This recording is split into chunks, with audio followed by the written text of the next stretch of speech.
Joint Committee on Administrative Rules will come to order. If you would like to testify, anybody that I haven't spoken with, please fill out a registration card and we'll let you testify away. Will the clerk please call the roll for today's attendance? Chair Wozniak. Yes. Representatives Johnson. Here. Wartz. Farhat. Here. Carter. Here. Senators Waino. Bayer. McMorrow. Tice. Here. Runstead.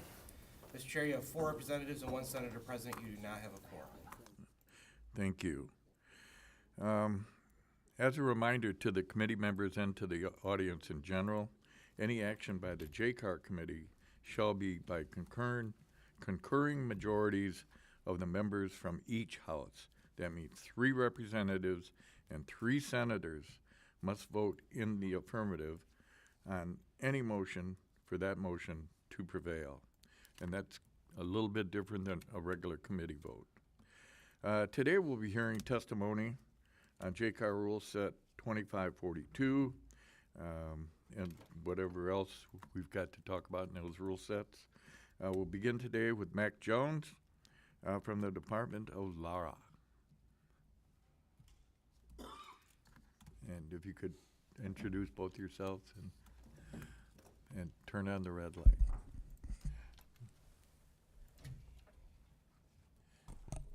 Thank you, Chair Wozniak and members of the Joint Committee on Administrative Rules. My name is Mac Jones, and I am a Department Specialist with the Office of Policy and Legislative Affairs. With me here is Dina Marks, who is part of the Bureau of Professional Licensing, and she has worked intimately with these rules and has a little bit of a background with some of how these rules came about.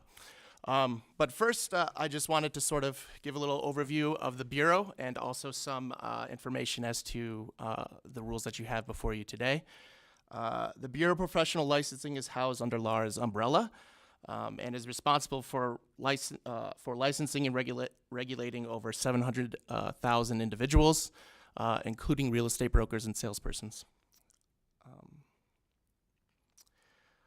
The Bureau works intimately and with the professional boards that they oversee the licenses. The rules before you today amend the real estate brokers, salesperson, and general rules, and were developed in concert with the Michigan State Board of Real Estate Brokers and Salespersons. The amendments primarily do a couple things. First of all, it changes the continuing education requirements to adhere to the changes that were in Public Act 246 of 2023. And secondly, it adds a couple of definitions. First is the ARELO definition, which is the Association of Real Estate License Law Officials, and also it clarifies exactly what the business days and the days associated with sales, and Dina could probably give you a little bit more information on that. The other changes to this rule set is basically renumbering a lot of rules that are currently in place, just as far as an organizational requirement and to adhere to the Michigan Office of Administrating Hearing and Rules Style Manual. There are other clarifications as well, as far as the clarification as it relates to when a broker passes away or becomes disabled, and also clarifies the procedures for a waiver of a continuing education. Overall, these rules will allow for greater understanding and compliance with the licensing requirements, and we're happy to answer any questions.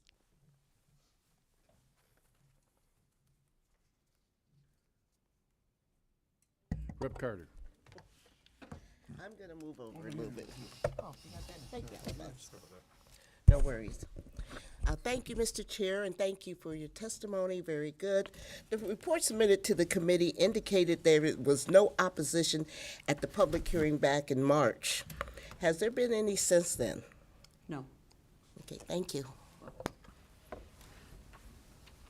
Couple questions, kind of related to this. My understanding is that for the salesperson and the brokers, the cycles that the license is issued has changed? Like from 1 year to 3 years, or? If that happened, that hasn't been recent, and it wasn't done in these rules. My understanding is that it is a 3-year license cycle. Is that correct? Yes. Yeah, but the start and end dates are different now, right? Now the new licensing system allows the renewal on the date that the first license was issued, so that they don't all renew in a group. So if you got your first license on March the 1st, you would always renew on March the 1st. That's good to know. I've been reading that. I couldn't make sense of it, like Doug. Any changes in the educational procedures? Not in the procedures, no, just aligning it with the statutory change. That statutory change went into effect, and then the rules did not reflect it. So we opened the rules to include that, so licensees were not confused. And we're still doing fair housing every Year, year? yes. Okay. All right. Ms. Carter, Rep. Carter? Again, thank you, Mr. Chair. In the Insurance Committee, we are looking at continuing education credits for insurance producers. And I'd like to know, how often does licensees pursue the continuing education waiver, and how often is it granted? This particular profession, there are not very many licensees that seek that. I only remember one request in the last year or two, and it's usually because someone has been ill and couldn't complete. There are year-by-year requirements for this profession, and if they were ill for a long period of time within 1 year of their licensing cycle, they've requested the waiver for those legal requirements to be completed within that year.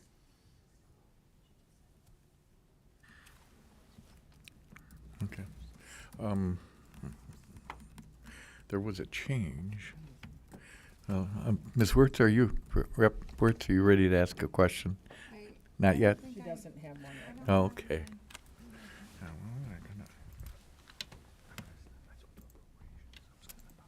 Okay, do you want to ask a question?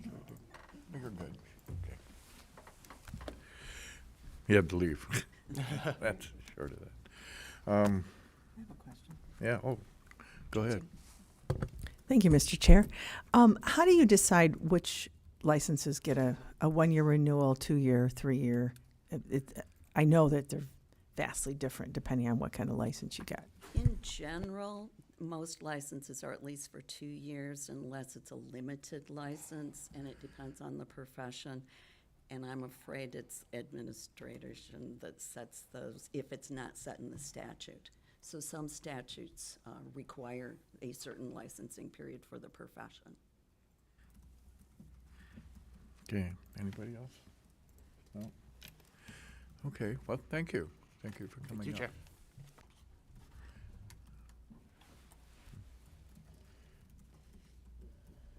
So, Mr. Ward, would you kind of step up and introduce yourself, what you do, and just make a few statements, if you would, please? Thank you, Mr. Chair, members of the committee. Brad Ward, Vice President of Public Policy and Legal Affairs for the Michigan Realtors. And thank you for a first, Mr. Chairman. I've been doing this job for over 20 years. I've never testified in front of JCAR, so I appreciate the opportunity. We do support the rule set that's in front of you. Most of this is renumbering, reordering, as the department mentioned. There are 2 substantive changes that one reflects a statutory change that was approved by the legislature, signed by the governor back in 2023, that this association supported as it moved through the legislature. That was to add among the annual requirements for continuing education 1 hour of fair housing education. The other substantive change here is clarifying what is meant by the word promptly within the current rule set in terms of determining when an offer to purchase must be delivered. So promptly is being defined as 2 business days. 2 business days under the proposed rules are, they do not include Saturday and Sunday or holidays, but as you all may know, our members work a lot on Saturdays and Sundays, so but the clarification is appreciated. I will touch on something with regard to Rep. Carter's question about the waiver. Over the years, the real estate industry has really moved continuing education to provide a variety of options. It's not just sitting in a classroom anymore.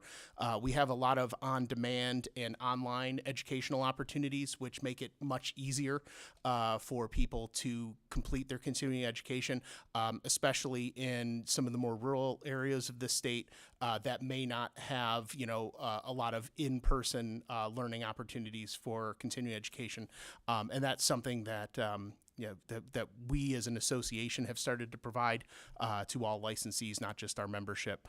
I think the rules in front of you reflect what has really become kind of over a decade of a really good working relationship with the department on our licensing, being able to have that dialogue to talk about the rules, being able to raise our concerns within that public forum as it moves forward. But just appreciate the department and their partnership in this, in the rules in front of you. And I'm happy to take any questions. Carter. Thank you, Mr. Chair. I'm in one of those moods today. Yeah. Okay. I just met with NOC North Oakland Regional Board of, North Oakland County Board of Realtors, okay? Amazing event we had. And they expressed a little bit of concerns, not concerns, but collaboration. And I'm glad to know that this committee has been good and as far as addressing the needs of the realtors. The question I have, you mentioned, and this is something near and dear to me, is the how easy is it for or difficult for people in the Upper Peninsula to get the continuing education credits? Because once again, this is something that we're addressing in insurance, okay? And I'd like to know how your opinion on that. I can only speak from the perspective, my own perspective in terms of we have two local associations similar to the North Oakland County Board that are up in the Upper Peninsula, the Upper Peninsula Board of Realtors and the Eastern Upper Peninsula. I personally go up there once a year and teach classes, continuing education classes at both of those local associations. They do utilize the online and on-demand learning quite a bit, but they are also really good about organizing their members for, they kind of have like twice annually an opportunity for people to come in and get their continuing education in person as well. Follow-up question, please? Yeah. Where are those two boards located, especially the east one? Just curious. The Eastern Upper Peninsula Board is located in Sault Ste. Marie, and the Upper Peninsula Board of Realtors is located in Marquette. All right, thank you. Yep. Thank you. Mr. Ward, there was a change in the buyer's agency and the requirements. Is there now a signature required if you're representing a buyer and showing them a property? What you're referring to, I believe, is the settlement agreement that the National Association of Realtors entered into back in July of last year. So the real estate industry is under some new court guidelines thanks to a federal lawsuit that the National Association of Realtors settled in Missouri. Those rules, by and large, what they do require is a written agreement for an agent to show a buyer a property. It is not a statutory requirement, but it is required under the if you want to be a broker who's protected under that settlement. That written agreement can be as a full-fledged buyer's agency agreement running for a period of time to a one-day showing agreement. It just has to have a written agreement laying out the duties of that buyer's agent. And if it is a full agency agreement, how that buyer's agent is going to be paid. So basically what it is it's really more of a transparency document than anything else. We will have some forthcoming legislation now that we've kind of been living under this settlement for a number of months and the industry has been operating with it to make some tweaks and changes to Michigan's agency disclosure form as well as some clarifications on the duties of a buyer's agent in making sure that there is no more what we would call implied agency. So you and I have a handshake deal. It would have to be reduced to the four corners of the paper that all of us agreed on that outlined the duties of the buyer's agent and if there was payment, how that buyer's agent was going to get paid through that. I think we as a state of Michigan, we were have really been on the cutting edge of agency disclosure. We've been leaps and bounds ahead of some of our fellow states. I don't know that case in Missouri would have been decided the same way if it was tried here in Michigan. But it is something that has changed the industry. I think, for the better in terms of transparency and working with folks. And so thank you for the question. We look forward to those bills being introduced probably sometime later this spring.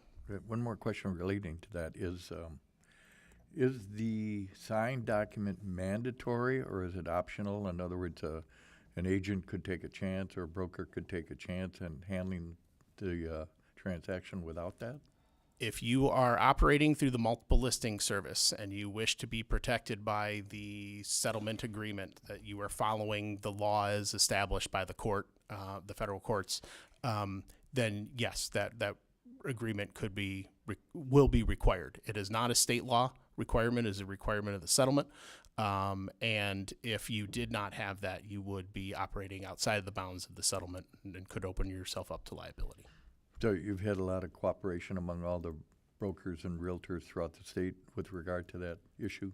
Talking about those continuing education classes I teach, this is a number one topic. We did a number of these. We did well over 100 different presentations to local associations, to real estate brokerages as an association last year about the National Association of Realtors settlement. Okay. Reports. Thank you, Mr. Chair. I also have a couple questions, if you'll allow me. One is, I'm just curious, do you have enough teachers and instructors for training, or is there a shortage right now? We haven't run into any issues. So several years ago, over 12 years ago, we took over the duties of tracking and approving continuing education for the department. And in that time that we've been doing it, we have not found situations where people are either lacking for instructors, lacking for a number of classes. Some of the services that we're providing kind of beyond what the department was providing way back when is an online calendar, so you can see if classes are being taught in your area, what classes are available online, so posting those classes that have been approved. But no, we haven't found that we're lacking for instructors. Okay. My second part to my question on that, are there any courses available at community colleges? Have you partnered with community colleges or universities so that I'm a big proponent of when someone gets a degree that they're already certified to go out and work in a field. And it seems like we have between Laura and our associate's degrees or bachelor's degree in the state of Michigan, a huge gap, and that last year of college could be spent being certified and getting these courses done. Yeah, I know that there are a number of universities and community colleges that offer real estate related kind of coursework and a path for that. Laura might be better to answer that question, but I do believe like Lansing Community College, I think has a program that would give you the required hours for your pre-licensure education, and then all it would be taking the real estate salesperson's test and passing the test in order to get your license. But both pre-licensure for salespersons, pre-licensure for brokers have coursework that's involved going into those. And I do believe some of those college programs set you up. But like I said, I think the department would be the one to be able to answer that in the most affirmative way. Okay, and last question, and maybe I don't know who would best to answer this either, but what does ARELLO stand for? It says proof of ARELLO? ARELLO is, and our industry loves acronyms, and I don't know all of them. So ARELLO is kind of a national organization, almost an association of regulators. And it's actually defined in the rules. I know that. It's like the American Real Estate something or other. But Arello makes a lot of national suggestions. There are aspects of the real estate license that apply to all states. There are aspects that are very state specific, and Arello kind of helps provide guidelines for regulators in terms of education and things like that. Hey, I just found it in Okay. the actual definitions. What an idea right there. Means the Association of Real Estate License Law Officials. There you go. We both learned something. Yep. Senator Tice. Thank you, Mr. Chairman. Thank you for being here today. Certainly.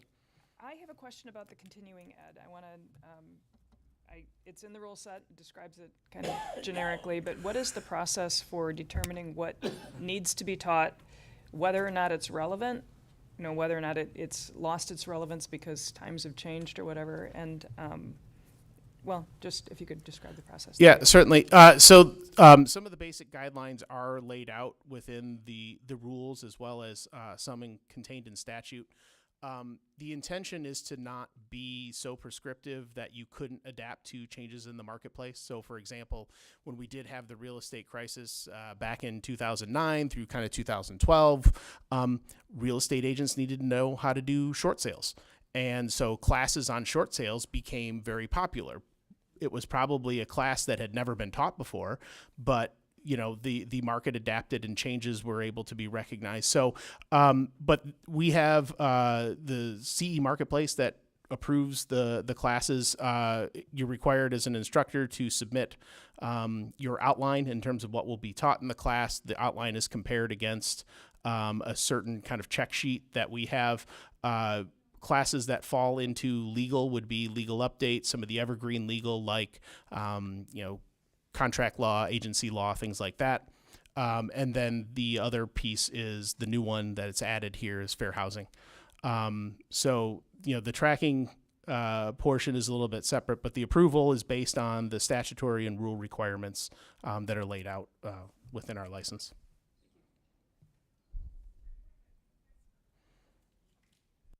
Do you know if there's any continuing monument relocation in the state going on?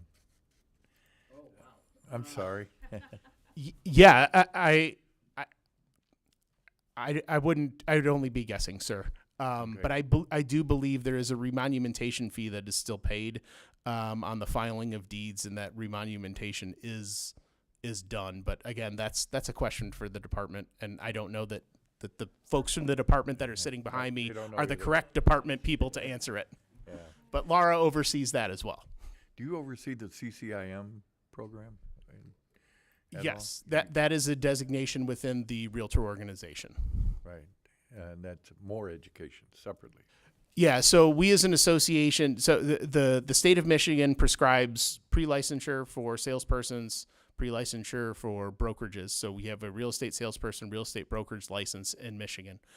The training that our association provides gets into more specific. So whether you're an authorized buyer representative, if you are a commercial practitioner, our association provides additional classes beyond the state license to allow people to kind of create specialties for themselves. Are builders underneath your bailiwick too? Builders are licensed under a separate section of the occupational code. They are licensed under Article 24, but we do have many builders who are affiliate members of our organization. Any other questions? We also represent real estate appraisers who are licensed under Article 26. Oh, all right. That's great to know. Oh, What about, do you do anything with surveyors then, or is it just appraisers? Surveyors are not under our purview. Surveyors are licensed under LARA, and they have their own professional license. thanks for coming in. I know you do a laudable job for your company and the people you represent. So thanks for coming in, though. Well, thank you, Mr. Chair, and you do a laudable job for your constituents. Oh, gee. Thanks. All right. Any unread cards that we've gotten for testimony will be included in the minutes of today's meeting when we approve the minutes at the next meeting. All right. Here? Okay. There being no further business, the meeting is adjourned.